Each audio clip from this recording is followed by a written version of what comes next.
Hello hello, bonjour à tous, bienvenue sur cette vidéo qui va concerner les nouvelles cartes des Murmures des Dieux très anciens. Donc à partir de cette vidéo, dans le sens où nous sommes le 21 avril et que toutes les nouvelles cartes ont été dévoilées, je vais faire des vidéos un petit peu spéciales où on va voir les cartes, dans un premier temps, toutes les cartes de classe qui ont été dévoilées. On va les voir en une fois et sans coupure. Donc du coup, ce que je vous propose, c'est de partir tout de suite en allant voir les nouvelles cartes pour le chaman. Alors, c'est plutôt intéressant ce qui se passe ici. On a quoi? On a déjà un nouveau tour 2. Sentinelle éternelle, qui sera donc une carte épique. 3-2 pour 2, donc des bonnes stats pour un tour 2.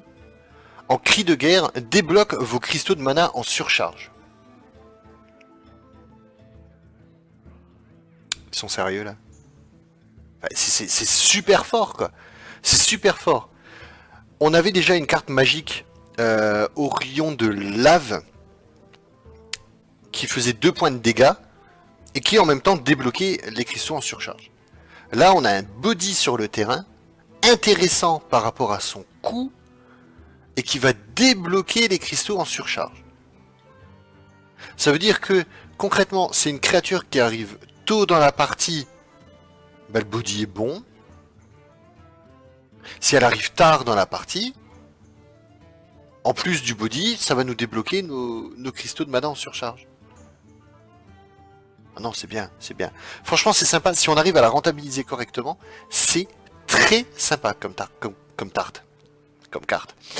Non, vraiment très très sympa. Qu'est-ce que nous avons à côté? Nous avons évolué, une carte rare, magique. Transforme vos serviteurs en serviteurs aléatoires qui coûtent 1 de plus. Vous voyez le tableau là? Vous avez plein de serviteurs sur votre terrain, ils sont blessés tous, ou vous avez des totems qui vous servent pas forcément. Pour 1 de mana, vous allez pouvoir changer tous vos serviteurs qui sont sur le terrain, y compris ceux qui sont blessés, et en obtenir de nouveaux qui coûtent 1 de plus. Et qui seront tout neufs, hein, eux ils seront pas blessés. Hein. C'est intéressant, hein. Franchement c'est super intéressant. Et le coût de la carte en plus est dérisoire.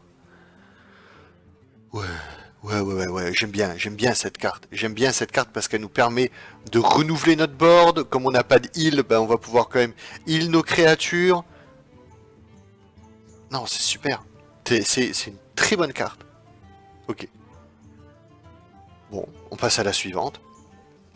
Fusion primordiale, une autre magie.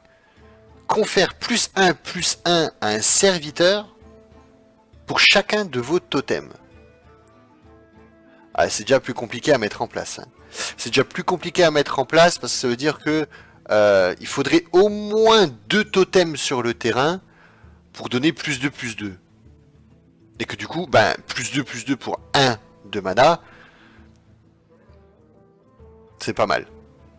C'est pas ouf, mais c'est pas mal. A voir si on arrive vraiment à faire un chaman totem, même si on a, il me semble, on n'a pas eu de nouveau totem hein, dans cette extension. Donc, on a peut-être eu un. Bref, à voir si on va réussir à faire ça correctement, enfin, à profiter de l'effet de cette carte correctement. J'aime pas les cartes qui buffent sans avoir de contrepartie en fait. C'est juste du +1/+1 là. Mais bon, après on peut avoir des totems quand même assez facilement. Ça peut donner +1 d'attaque à un de nos totems, donc du coup lui donner une valeur. Pourquoi pas, mais je trouve pas ça ouf. Par contre la carte à côté. Waouh! Sans visage auréolé de flamme. Une 7/7 pour 4 points de mana. Avec 2 de surcharge. Je sais pas ce qu'ils ont pris chez Blizzard. Mais c'est fort. Hein. Enfin... tour 4, une 7/7 quoi. Enfin, je veux dire, si c'est notre tour 4 qu'on la pose, et que c'est au tour 4 adverse, s'il a déjà cramé sa pièce, il pourra même pas sortir son BGH vu qu'il est passé tour 5. Enfin, c'est dingue quoi. Cette carte est dingue. Parce qu'en plus derrière, on va se retrouver tour 3, enfin on va se retrouver avec 3 points de mana au tour d'après. Et 3 points de mana, on a plein de choses qui sont super intéressantes à jouer quoi. Y compris la sentinelle éternelle qui du coup va nous enlever la surcharge qu'on aura mis avec le sans visage auréolé de flamme. Non, sérieux. C'est super fort. Mais vraiment, quoi. C'est hyper balèze. Il va vraiment falloir surveiller les chamans de près parce qu'à mon avis, il va nous faire la misère. Il va nous faire la misère dans le ladder, quoi. Entre le sans visage auréolé de flamme, évolué, qui est pas trop mal, sentinelle éternelle, qui est pas trop mal, les autres cartes chamanes qu'on a vues, celle qui, le Yeti 4-5 pour 4, qui je prends un de vos serviteurs en cri de guerre et qui le fait évoluer, c'est-à-dire que ça va vous donner un serviteur aléatoire avec plus 1. Ouais. On a un autre serviteur, une 5-5 pour 6 qui coûte 1 de moins par totem invoqué dans la partie. Ok. Enfin là vous voyez le tableau, pareil, sans visage auréolé de flamme, ok. Du coup derrière, même si ça arrive plus tard dans la partie, on va pouvoir mettre la 5-5 taunt à côté pour la protéger quoi.